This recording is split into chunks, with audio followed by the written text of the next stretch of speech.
सकाळीच एक ट्रॅजिक घटना घडली ते म्हणजे एक 4 जाण आमचे कुळ्या खंय तरी पिकनिकेक गेल्ले भुरगे बुडून तेंची मृत्यू जाल्ली आसा. भितरले 3 जाण जे आसा ते एकूच मदार फॅमिलींतले 3 चेडे आसा. भितर 2 जाण ट्विन्स आसा आनी एक तेंचो व्हडलो भाव आसा.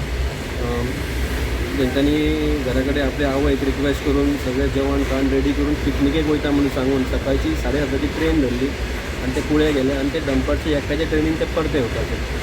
पण ट्रॅजिकली तेंची थंय बुडोवन मृत्यू जाली आनी तेजी हांगा एक व्हडली भयण आसा आनी तेंचे आवय बापूय हांगा आसा. मूळ ते कर्नाटकांतले बगलकोट जाग्यांतले ते कर्नाटकांत आनी आतां यूज लॉस तांकां 3 चेडे ना जावप एकूच वांगडा म्हणल्यार खूब व्हडले लॉस तांकां आनी देवान तांकां स्ट्रेंथ दिल्या पुरो येदे व्हडले लॉस बेर करपाक. आनी तशें रिक्वेस्ट करता की लोकांक म्हणजे तरणाटे भुरग्यां कडेन की आतां पावस सुरू जाला आनी हो टायम जर केन्ना उदकान वचपाचो जाल्यार थंय तुमी रिस्क केन्नाच घेवप न्हू. हें एवॉयड केल्लें बरें आनी केअर घेतलेलें बरें.